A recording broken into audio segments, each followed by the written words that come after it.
Hello guys, আসসালামু আলাইকুম। রহমতুল্লাহ। চলে এসেছি আজকের মতো নতুন একটি রেসিপি নিয়ে। মানে নতুন না, আপনাদের জন্য পুরাতন হতে পারে, বাট আমি আমার ফেসবুকে বা ইউটিউব চ্যানেলে এখন পর্যন্ত এই টমেটো ভাজিতে দিইনি। সর্বপ্রথমে আমি 10 থেকে 12টি টমেটো ধুয়ে পরিষ্কার করে নিয়েছি। তারপরে কুচি করে নিয়েছি। 4টি পেঁয়াজ কুচি করে নিয়েছি।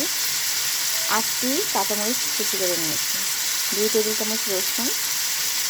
এই তো সর্বপ্রথমে কড়াইটি পরিষ্কার করে গরম তেল দিয়ে দিয়েছি। তেলটি যখন গরম হয়েছে তখন পেঁয়াজের সাথে রসুন 2 টেবিল চামচ, তারপর কাঁচামরিচ টমেটো একসাথে দিয়ে দিয়েছি। গ্যাসটি পাচ্ছেন। তারপরে মিডিয়াম টু হাই হিটে এটাকে ভাজি করছি। রাতে এই নর্মাল খাবারটা হবে, থাকলে সেহারিতেও খেতে পারবো সেই উদ্দেশ্যে। তারপর আমি একটু ডিম দিয়ে টমেটো ভাজি করবো। 2টি ডিম রেখেছি এটা করার জন্য। হাই হিটে আস্তে আস্তে সিদ্ধ হোক, ততক্ষণ আমি ডিমটা প্রসেসিং করে নিচ্ছি। হ্যালো গাইস, অফ ক্যামেরায় আমি আরও 2 মিনিট ঢেকে তারপর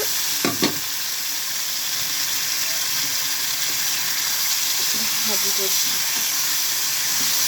সম্পূর্ণ ভিডিও দিয়ে অনেক গন্ধ হয়ে যাবে, তাই অফ ক্যামেরাতে আমি আরও 2 মিনিট এটাকে ঢাকনা দিয়ে ঢেকে সিদ্ধ করছি।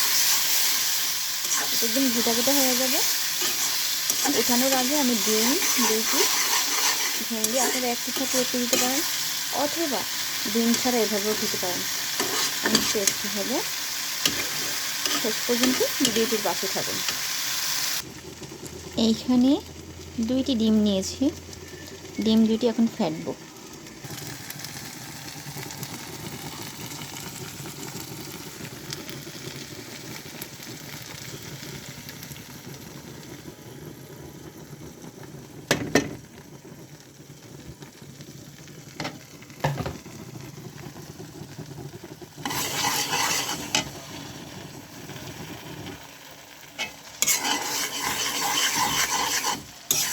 ডিম 2টি দেওয়ার পরে কিছুক্ষণ আমি হাই হিটে জাল করবো। এভাবে কিন্তু টমেটোটা টমেটো ডিম ছাড়াও সস হিসাবেও সেটা খেতে পারেন, ভর্তা হিসাবেও খেতে পারেন, চাটনি হিসাবেও খেতে পারেন। এক এক জায়গায় এক এক রকমের বলে।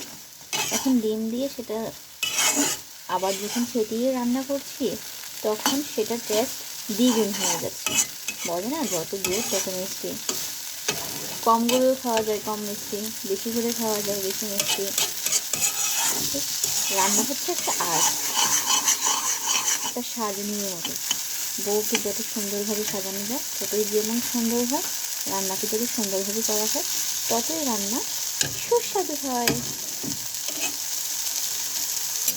আমি একটু শুকনো করবো এটাকে। এখন এটা ফাইনাল লুক এসেছে, মনে হচ্ছে যে ডিম ভাজি খাচ্ছি। কিন্তু আপনারা তো পূর্ব থেকেই ছিলেন, এটাতে কী কী দেওয়া হয়েছে আপনারা সবাই জানেন। আশা করি বাসায় রান্না করবেন, তারপর টেস্টটা দেখবেন কেমন হয়েছে, আমাকে কমেন্টসে জানাবেন। আল্লাহ হাফিজ। এখানে বিদায় নিচ্ছি। আসসালামু আলাইকুম।